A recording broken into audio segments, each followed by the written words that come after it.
En efecto, la Superintendencia Financiera está planificando un programa que le permita a los colombianos poder hacer uso de sus teléfonos celulares en las oficinas,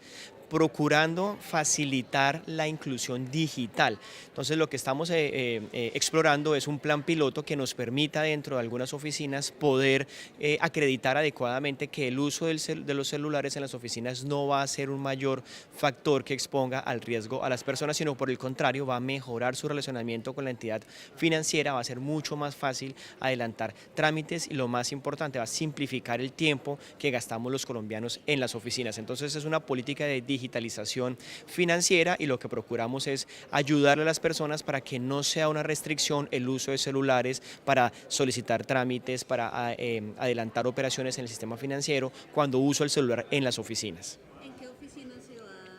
a activar este piloto? La propuesta que estamos evaluando es básicamente tomar 20 oficinas, de esas 20 oficinas de diferentes entidades financieras poderle abrir la posibilidad que se utilice el teléfono celular y que existan otros mecanismos de control al interior de las oficinas para que los colombianos puedan hacer uso de esas oficinas. La idea nuestra es poder en el primer trimestre del año entrante poder tener ya los resultados y compartirlos con la opinión pública de qué fue lo que sucedió allí con este plan piloto.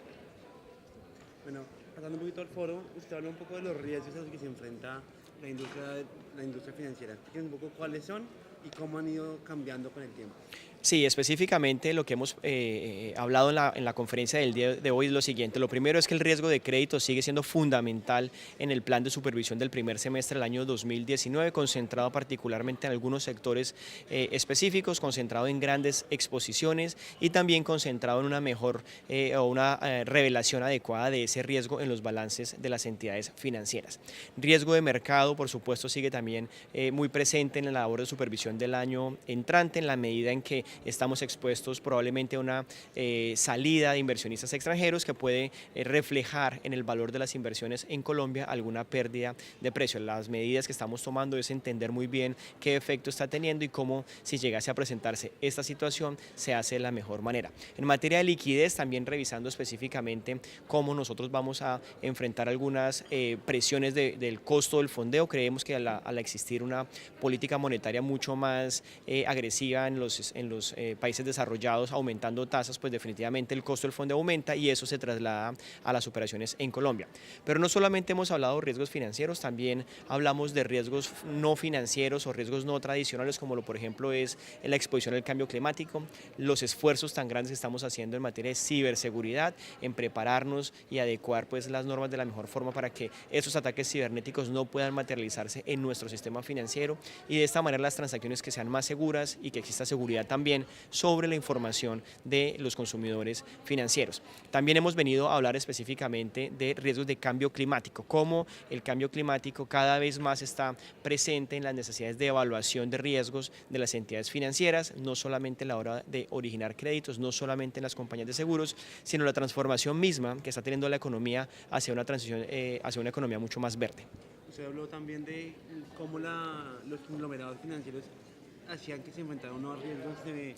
mercado nuevos, digamos. Sí, así es, así es. Desde el punto de vista de los conglomerados, que ya es una particularidad muy de nuestra implementación de la ley, lo que va a suceder es que a partir de febrero del año entrante pues empieza a regir la ley de conglomerados en Colombia y esto específicamente se materializa en tres aspectos. Lo primero, pues que las holding que entran a vigilancia de la Superintendencia Financiera van a tener que gestionar ellas directamente tres riesgos: el riesgo de contagio, el riesgo específico de estrategia y lograr también entender la consolidación de los riesgos financieros de todas sus filiales. Esto hace necesariamente entonces que la gestión de riesgos se vuelva más comprensiva, se vuelva más consolidada y mucho más integral. ¿Y ya están preparadas las entidades para, digamos, si logran entrar en febrero? Sí, no, el término es de ley, entra en febrero la vigencia de la ley, ya incluso está colgado a comentarios del público la circular que establece la gestión de estos tres riesgos. La idea es poder al finalizar este año expedir esta circular y la ley también pues da un plazo de implementación de 6 meses adicionales. Entonces las entidades han hecho un esfuerzo importante, la superintendencia se ha preparado en estas discusiones por más de 2 años en lo que llevamos evaluando estas medidas, por lo tanto el plazo claramente vamos a cumplirlo. ¿Cómo va el tema de la cartera? ¿Cómo lo ha visto? Digamos, tenemos cifras de agosto, posteriormente, ¿qué ha pasado? Sí, bueno, efectivamente las últimas cifras que son más recientes, cercanas de lo que ha sucedido en el mes de septiembre, lo que seguimos viendo es la tendencia que hemos venido hablando. Lo primero es una desaceleración del crecimiento de la cartera, estamos en tasas reales de crecimiento de la cartera bruta cercana al 1.4% en términos reales. La cartera comercial sigue